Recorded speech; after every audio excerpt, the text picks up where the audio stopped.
Nataka nizungumzie mambo 10 yanayomfanya mwanamume akuone mwanamke wa kipekee. Yaani hata akaona mwanamke mwingine iwe hamvutii wala hamtamani. Kitu cha kwanza ni unyenyekevu wako.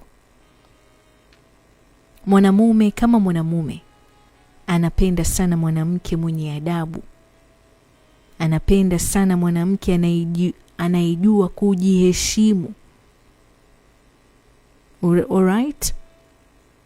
Lakini pia anapenda mwanamke ambaye heshima yake inakuja bila kujifanya. That is, mume iwe yupo iwe hayupo, mwanamke heshima anajiekea. Ni kitu ambacho kinamvutia zaidi ya urembo. Kitu cha pili ni namna unavyoongea. Ukijua kuongea kwa upole, ukijua kuongea kwa hikma na busara, unaacha alama akilini mwa mwanamume kwa muda mrefu sana.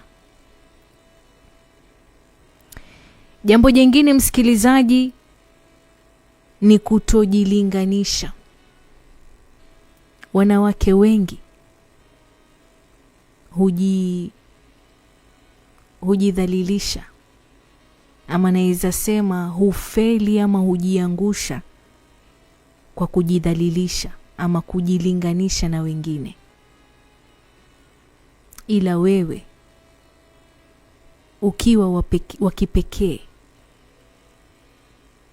unaonyesha ujasiri wa kweli. Jamani, uzuri wa ndege manyoya, uzuri wa mwanamke kujiamini. Kwa hivyo unaweza kumuwin mwanamume kwa kujiamini, kwamba unaridhika na kile ulicho nacho. Hujilinganishi wewe kwa mwanamke mwingine, wala humlinganishi yeye kwa mwanamume mwingine. Jambo jingine ni kumpa amani na sio pressure. Mwanamume hata siku moja, kama ulikuwa hujui, hatakimbilia kwa mrembo, lakini atakimbilia kwa yule anayempa utulivu wa moyo. Ngoja nikupatie siri. Mahala popote penye karaha mwanamume hakai. Kwa hivyo ukiwa sehemu yake ya amani, hawezi kukuacha. Trust me. Jambo jingine msikilizaji ni ukweli wako. Ukisema unachomaanisha, ukawa mkweli bila ila yoyote, mwanamume anakuheshimu zaidi ya wote waliomzunguka. Lakini pia jambo jingine msikilizaji ni kujali kwa dhati. Kama unajali hata yale mambo madogo, because wazungu wanasema siku zote it is the little things that matter. Alright? Kwa hivyo ukimuonyesha mwanamume kwamba kweli unamjali bila hata kujifanyisha, mbona unaiteka akili yake? Unaaja hata kwenda kwa mganga ati upoteze pesa, akupe liwanda, sijui akupatie limbwata. Hapana. Kitu unachohitajika ni kuwa creative. Mwanamume anapenda mambo madogo madogo. Kwa hivyo ukiwa na ile ari ya kumzungumzisha kihaki lilai kikweli, mwanamume kwako anaketi. Na utashangaa sana, kwa sababu wanawake wote atakaowaona kule atawaita madada. Sawa? Lakini pia kutopenda sana drama. Zingatia hilo msikilizaji. Kutopenda sana drama. Kwa sababu sasa hivi wanawake wengine wana vituko zaidi ya Firauni. Sawa eh? Na wanawake wengi wanapoteza mvuto huku nje kwa kuleta kelele zisizo na maana, hazieleweki ndewe wala sikio. Ukitulia, ukiwa makini, unajua wapi pa kusema, wapi pa kunyamaza, huyo mwanamume ushamteka bila hata kusema jambo lolote.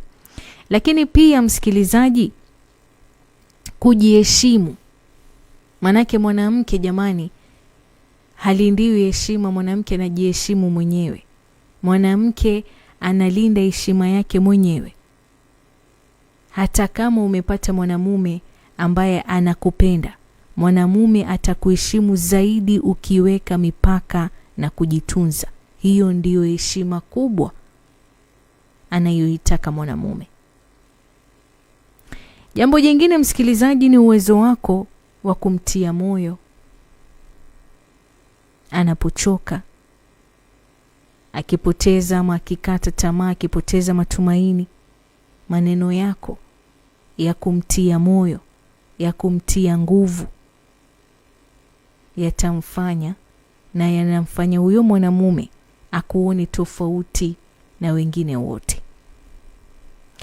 Lakini pia kumfanya ajihisi yeye kuwa huru akiwa na wewe. Bimaana yani unamfanya acheke bila hofu yoyote. Siri ya mwanamume ni kwamba akiweza kucheka akiwa na wewe kwa amani, umetusua. Yani ndio unampatia, anatokwa ile hofu ya kwamba naweza kuzungumza na mpenzi wangu lolote wakati wowote, kwa sababu tumewekeana ule uhuru. Tumewekeana ile space ya kwamba anaweza kucrack joke na mimi nikacheka. Jamani, maisha ni mafupi. Uko kwenye ndoa, uko kwenye mahusiano, lakini una hofu hata ya kumwambia mpenzi wako joke. Muda mwingine unaweza kusema joke kwake akaichukulia tofauti, mkaanza kubumburushana. Lakini kukiwa na ile humor katika mapenzi, katika ndoa, mtazidi kuishi kwa muda mrefu, lakini pia uhusiano wenu wa ndoa yenu itadumu. Sawa eh? Kwa hivyo sio lazima uwe mrembo. Lilia sana wewe kama mwanamke kumgusa mwanamume kwenye roho yake. Jamani, uzuri hata mbuzi anayo sura yake. Jiulize wewe, unayo bahati?